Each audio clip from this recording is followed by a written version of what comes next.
একটি মাদ্রাসা যার নাম উম্মুল কুরা ইন্টারন্যাশনাল মাদ্রাসা, সেই মাদ্রাসার বিল্ডিং এ গতকাল সকাল 9টার দিকে একটি বিস্ফোরণ ঘটে এবং বিস্ফোরণের প্রচণ্ড আওয়াজ চতুর্দিকে ছড়িয়ে যায় এবং এই বিস্ফোরণের তাৎক্ষণিক ইম্প্যাক্টে বিল্ডিংটির ব্যাপক ক্ষতিগ্রস্ত হয়। বিল্ডিংটির আশপাশের সকলটি দেওয়াল ধসে পড়ে এবং আশেপাশে যে বিল্ডিং সেখানেও বেশ কিছু ক্ষতিগ্রস্ত ঘটে। আমাদের দক্ষিণ কেরানীগঞ্জ থানার অফিসার ইনচার্জ এবং তার টিম তাৎক্ষণিক ঘটনাস্থল পরিদর্শন করে এবং ঘটনাস্থল পরিদর্শন করাকালীন অবস্থায় যারা দেখতে পায় সেটা হচ্ছে ওখানে বেশ কিছু রাসায়নিক দ্রব্যাদির মজুদ ছিল, রাসায়নিক ড্রাম এবং মজুদ পাওয়া যায়। এবং আরো আমরা ঘটনাস্থলটিকে যখন আমরা সুইপিং করি তখন ওখানে আরো কিছু বিস্ফোরক জাতীয় ককটেল সদৃশ বস্তুর আমরা মানে অবস্থান নিশ্চিত করি। ওখানে ব্যাপকভাবে তল্লাশি করি। তল্লাশি করার এক পর্যায়ে আমরা ওখান থেকে বেশ কিছু আলামত সংগ্রহ করি। বেশ কিছু রাসায়নিক মজুদ আছে, ড্রামের ভিতরে কিছু লিকুইড রাসায়নিক আছে এবং 4টি ককটেল সদৃশ বস্তু পাই, যেটা ক্রাইম সিন আলামত হিসেবে জব্দ করে এবং আমরা ওগুলোকে প্রপারলি জব্দ তালিকা অনুযায়ী জব্দ করি।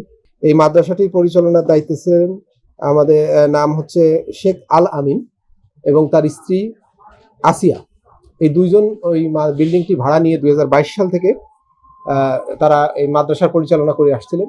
মাদ্রাসার বিল্ডিংটির ভবনের মোট কক্ষ 4টির 2টিতে মাদ্রাসার কক্ষ হিসেবে ব্যবহার করতেন, একটিতে তিনি বসবাস করতেন এবং আরেকটি তাদের একটা বসার রুম ছিল।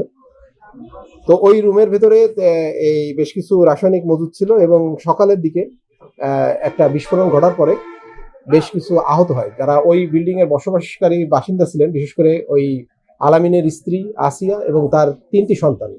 এই বিস্ফোরণে তারা আহত হয়।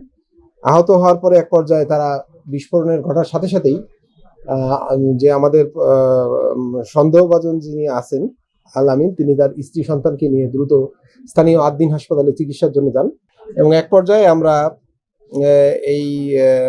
প্রথমে আমরা শেখ আল আমিনের স্ত্রী আসিয়াকে হেফাজতে নেই, তাদেরকে আমরা ব্যাপক জিজ্ঞাসাবাদ করি। বাই দিস টাইম তার আহত সন্তান বড় উমায়ার ওকে আমরা উদ্ধার করে আমরা তাকেও এনে জিজ্ঞাসাবাদ করে তাকে আমরা চিকিৎসার জন্য এখন বর্তমানে তিনি একটি হাসপাতালে চিকিৎসাধীন আছেন।